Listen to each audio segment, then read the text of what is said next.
Scholars Space. Education, of the learners, for the learners, by the learners. Supported by Apple Education Academy, Butwal.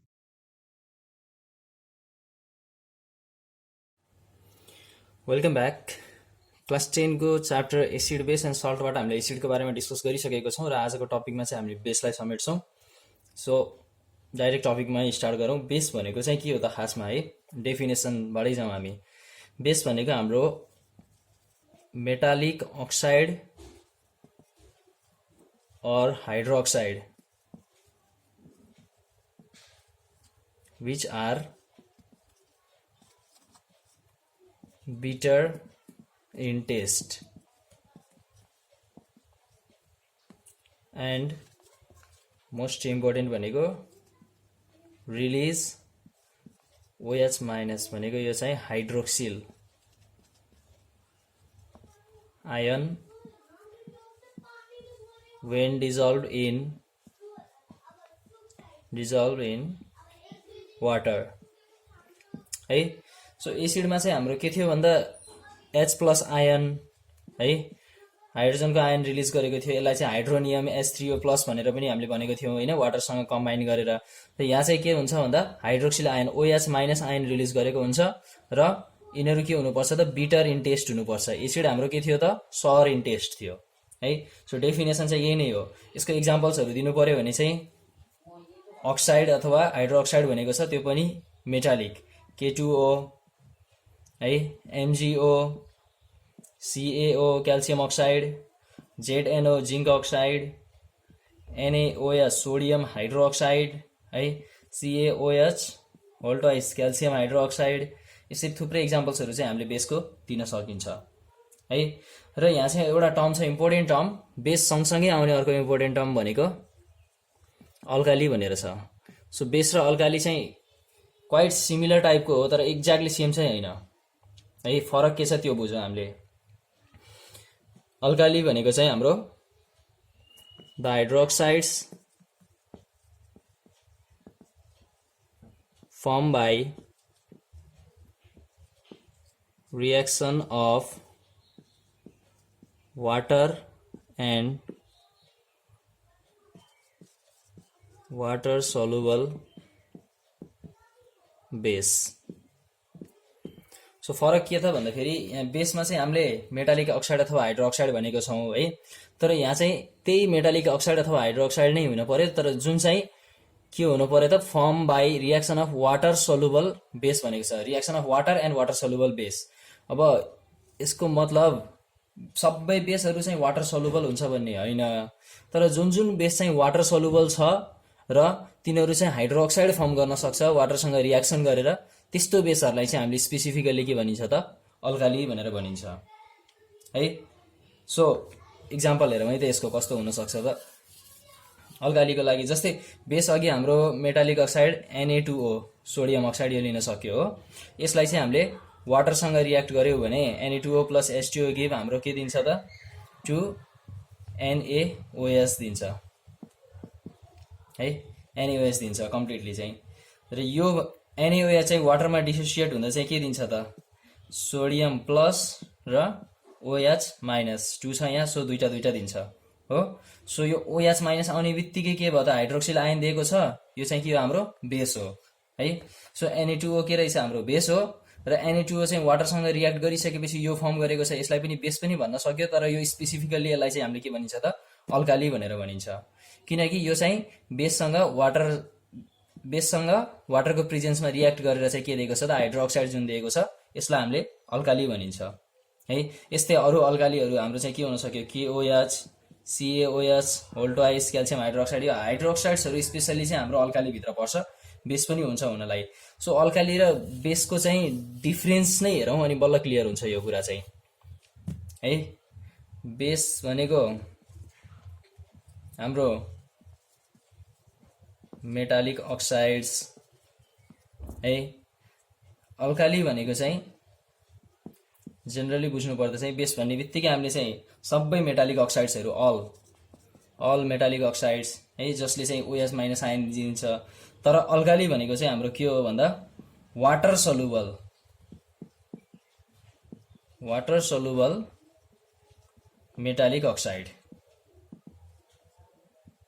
है, and hydro oxide पनि हुन सक्यो है। यो भनेको चाहिँ वाटर सल्युबल पनि हुन सक्यो, इन्सल्युबल पनि हुन सक्यो, यिनीहरू बेसभित्र पर्यो के अरे हाम्रो है। तर अल्काली भन्ने बित्तिकै के हुनु पर्यो त, वाटर सल्युबल मेटालिक अक्साइड अथवा हाइड्रो अक्साइडहरू चाहिँ के हो त, हाम्रो अल्काली हो है। सो बेसिक डिफरेन्स चाहिँ यति बुझ्नु पर्यो हामीले। र यहाँबाट एकदम इम्पोर्टेन्ट क्वेसन एउटा के आउँछ भन्दा, all alkali are base but all base are not alkali भनेर सोधिदिन्छ है। So all alkali are base but all base are not alkali है। यो प्रुभ गर्न भन्छ, कसरी त है। All alkali are base but all base are not alkali. हाम्रो डेफिनेसनबाट के छ त, बेस भन्ने बित्तिकै मेटालिक अक्साइड सबै हुन सक्यो, सल्युबल प्लस इन्सल्युबल हो सबै। तर अल्काली हुनको लागि चाहिँ के हो त, हाम्रो वाटर सल्युबल नै चाहियो। बेस हुनको लागि सल्युबल इन्सल्युबल मेटालिक अक्साइड भयो। तर यसको लागि चाहिँ मेटालिक अक्साइड त्यो वाटर सल्युबल हुनु पर्यो, त्यो मात्र अल्काली हो। यसको मतलब जति पनि अल्कालीहरू छ त्यो सबै वाटर सल्युबल मेटालिक अक्साइड कि त हाइड्रो अक्साइडै हो। यो त यहाँ पनि पर्यो नि। सो सबै अल्कालीहरू चाहिँ बेसभित्र पर्यो। तर सबै बेस हेर्नु पर्दा चाहिँ हाम्रो इन्सल्युबल पनि बेस नै त हो नि हुनलाई, मेटालिक अक्साइड इन्सल्युबल। तर इन्सल्युबल मेटालिक अक्साइडले हामीले अल्काली भन्न मिल्छ, मिल्दैन है। त्यही भएर हाम्रो के भयो त, सबै अल्कालीहरू बेस हो तर सबै बेसहरू चाहिँ अल्काली होइन है। कसरी लेख्न सकियो त, all alkali are water soluble metallic oxide so they are base but all base are not water soluble so they are not alkali है। So all alkali are base but all base are not alkali भनेर यसरी चाहिँ यसलाई हामीले define गर्न सकिन्छ। यो चाहिँ इम्पोर्टेन्ट क्वेसन छ, यो कुरा चाहिँ ख्याल गर्नु होला है। अब जाउँ हामी बेसको क्लासिफिकेसनमा जाउँ है। बेसको क्लासिफिकेसनमा जाउँ। अब स्ट्रङ बेस र विक बेस भनेर दुई टाइपको छ। एसिडमा पनि हामीले स्ट्रङ एसिड र विक एसिड भने जस्तै। अब यसमा के हुन्छ त, एसिडमा चाहिँ कम्प्लिट आयोनाइजेसन जसमा चाहिँ H+ आयन दिएको थियो त्यो स्ट्रङ थियो होइन।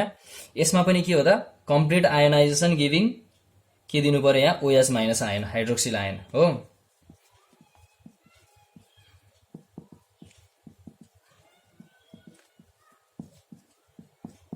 यो चाहिँ के हुने भयो त, इन्कम्प्लिट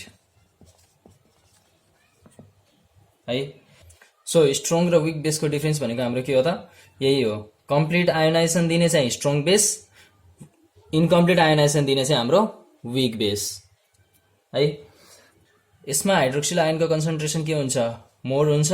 यसमा हाइड्रोक्सिल आयनको कन्सन्ट्रेसन के हुन्छ, लेस हुन्छ है। त्यस्तै एक्जाम्पलको रूपमा हेर्नु पर्यो भने चाहिँ हाम्रो के भयो त, NaOH, यो चाहिँ हाम्रो के हो, स्ट्रङ बेसको इक्जाम्पल हो। त्यस्तै मेटलको हाम्रो कपर हाइड्रोक्साइड CuOH2, यो चाहिँ हाम्रो के हो, विक बेस हो। किन भन्दा यसको आयोनाइजेसन एकदम इन्कम्प्लिट हुन्छ, यसको आयोनाइजेसन कम्प्लिट हुन्छ है। आयोनाइजेसन कम्प्लिट हुने हुनाले यसले हाइड्रोक्सिल आयन चाहिँ एकदम धेरै दिन्छ, आयोनाइजेसन इन्कम्प्लिट हुनाले चाहिँ यसले हाइड्रोक्सिल आयन एकदम थोरै दिन्छ। सो यही छ स्ट्रङ बेस र विक बेसको डिफरेन्स। त्यसपछि हामी बेसको क्यारेक्टर्सहरूतिर जाउँ।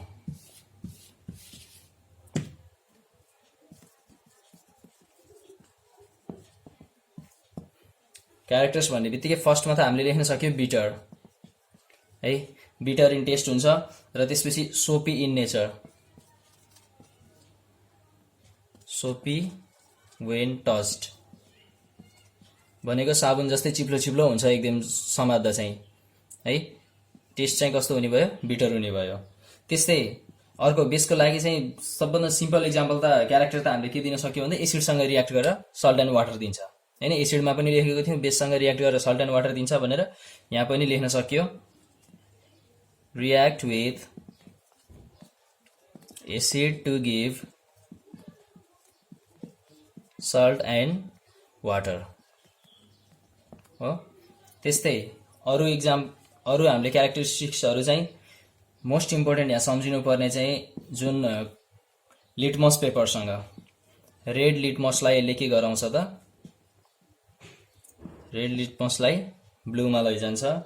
त्यस्तै फेनोप्थेलिनलाई चाहिँ कलरलेस हुन्छ जुन यो कलरलेस कसले गराएको थियो एसिडले कलरलेस गराएको फेनोप्थेलिनलाई बेसले केमा कन्भर्ट गरिदिन्छ अब फेरि पिङ्कमा कन्भर्ट गरिदिन्छ है एसिडमा के थियो त फेनोप्थेलिन हामीले कलरलेस भएको थियो त्यो कलरलेस भएको फेनोप्थेलिनमा चाहिँ फेरि बेस हाल्ने बित्तिकै यो केमा जानु पर्यो पिङ्क कलरमा आउनु पर्यो है त्यस्तै मिथाइल अरेन्जलाई है जुन मिथाइल अरेन्ज हुन्छ यसलाई चाहिँ के गरिदिन्छ त यसले लाइट येल्लोमा ल्याउँछ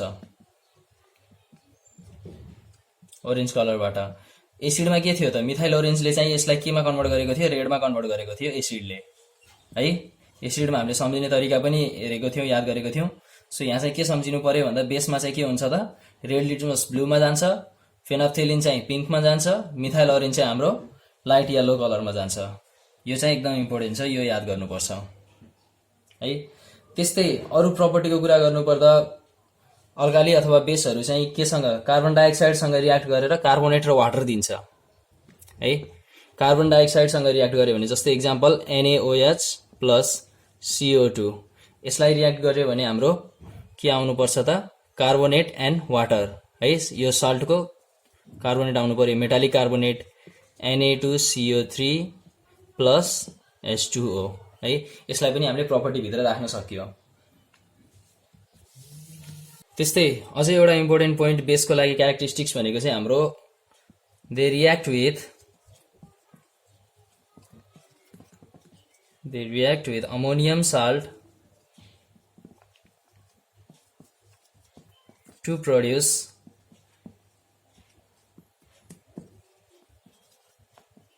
अमोनिया यो इम्पोर्टेन्ट किन छ भन्दाखेरि चाहिँ अमोनियाको प्रिपेरेसनमा पनि पछि हामीले पढ्नुपर्छ अमोनिया ग्यास पढ्ने बेलामा त्यही भएर यो इक्जाम्पल चाहिँ यो रियाक्सन चाहिँ एकदम इम्पोर्टेन्ट छ है जस्तै एउटा अल्काली अथवा एउटा बेस लिएर चाहिँ NaOH लाई चाहिँ हामी केसँग रियाक्ट गराउनु पर्यो त अमोनियम सल्टसँग रियाक्ट गरायो भने अमोनियम सल्ट भन्ने बित्तिकै हामीले इक्जाम्पल NH4Cl लेख्न सक्यो हो यसलाई रियाक्ट गर्यो इन प्रेजेन्स अफ हिट है यो चाहिँ सम्झिनुपर्छ हिटको प्रेजेन्समा चाहिँ यो दुईटा रियाक्ट भयो भने चाहिँ हामीसँग अमोनिया ग्यास प्रोड्युस हुन्छ NH3 प्लस रिलिज के हुन्छ त सल्ट रिलिज हुन्छ र वाटर रिलिज हुन्छ है सो यो रियाक्सन चाहिँ एकदम इम्पोर्टेन्ट छ यो सम्झिनुपर्छ है बेसको क्यारेक्टरिस्टिक्स भित्र they react with ammonium salt to produce ammonia salt and water है सो यति चाहिँ हामीले के गर्नु पर्यो त क्यारेक्टरिस्टिक्स अफ बेस भित्र चाहिँ यति कुराहरू याद गर्नु पर्यो त्यसपछि हामी जाउँ बेसको युजेसमा युजेसको कुरा गर्नुपर्दा चाहिँ हाम्रो NaOH सोडियम हाइड्रोक्साइड चाहिँ यो सोप बनाउनमा युज हुन्छ साबुन बनाउनमा त्यस्तै पेपर इन्डस्ट्रीमा पनि युज हुन्छ है त्यस्तै पेट्रोलियमहरुमा चाहिँ पेट्रोलियम प्रोडक्ट्सहरुलाई चाहिँ रिफाइन गर्नको लागि है पेट्रोलमै नै पेट्रोलियम प्रोडक्टमै चाहिँ युज हुने हैन कि त्यो पेट्रोलियम प्रोडक्टहरुलाई चाहिँ प्युरिफाई गर्नको लागि चाहिँ यो बेस चाहिँ हामीले युज गरिन्छ है त्यस्तै अरु यसको एक्जाम्पल NH4OH अमोनियम हाइड्रोक्साइड चाहिँ हाम्रो यो फर्टिलाइजर्सहरु बनाउन युज हुन्छ है केमिकल फर्टिलाइजर्स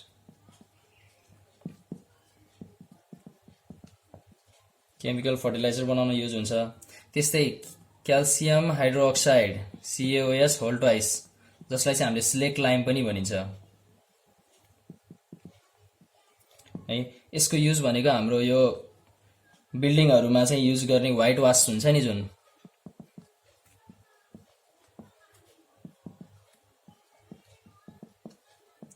सेतो कलरको चाहिँ जुन चुना टाइपको पेन्ट कलर लगाइन्छ हामीले पेन्ट लगाउन भन्दा पहिला त्यो चाहिँ क्याल्सियम हाइड्रोक्साइड युज गरेको हुन्छ त्यसमा है यो पनि बेस नै हो त्यस्तै अर्को यसको हाम्रो मेडिसिनल इम्पोर्टेन्स पनि छ जस्तै मेडिसिनको रूपमा चाहिँ म्याग्नेशियम हाइड्रोक्साइड है अल्मुनियम हाइड्रोक्साइड यिनीहरु चाहिँ हामीले मेडिसिन्सको रूपमा पनि युज गरिन्छ एन्टी एसिड भनेर